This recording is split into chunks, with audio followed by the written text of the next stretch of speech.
This is Sang-6 fire sensor suit. I will quickly deliver the news about the Middle East war. This is Eastern Tehran. Flames and smoke are rising in Eastern Tehran. This is Tehran. A major explosion happened in Tehran's Nobuyandi area.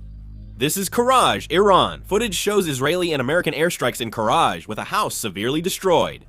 Currently, armed police and soldiers have set up checkpoints throughout Iran. An Israeli missile has landed. They landed near a building. No injuries have been reported yet. This is the Negev Desert. Missile footage shows a strike in the Negev Desert. Fierce clashes continue between Hezbollah and the Israeli military in southern Lebanon, with 400 Hezbollah fighters reported killed since the conflict began. This is southern Lebanon. The Israeli military attempted to assassinate a Hezbollah member in an airstrike. Smoke is rising. According to later reports, the airstrike targeted 2 journalists. This is Iraqi Kurdistan. Here, a drone was intercepted by local authorities. This is Iraq. These are pro-Iranian militias, or people who support Iran, delivering supplies directly to help Iran. The trucks are loaded with various goods, and they say these will be given to Iran as they are. Israeli forces struck an Iranian steel mill.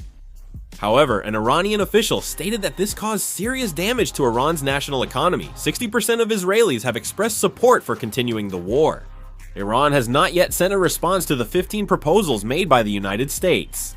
Iranian President Masoud Pezeshkian stated that if the United States attacks infrastructure or economic centers, Tehran will retaliate strongly. The Iranian military said it attacked a Ukrainian drone defense base in an Arab country, citing US support as the reason.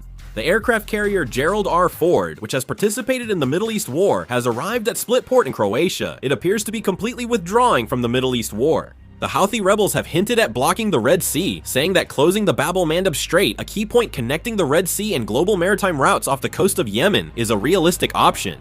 Kuwait airport's radar was reportedly badly damaged by ongoing Iranian drone attacks. Volodymyr Zelensky, Ukraine's president, said Ukraine and the United Arab Emirates are coordinating the details of a security and defense cooperation agreement. Pakistan's Ministry of Foreign Affairs announced that the foreign ministers of Saudi Arabia, Turkey, and Egypt will visit Pakistan for 2 days starting tomorrow, invited by Deputy Prime Minister and Foreign Minister Ishaq Dar for high-level talks. If more news comes, I'll make and upload a video. This concludes the video. Thank you. Ja.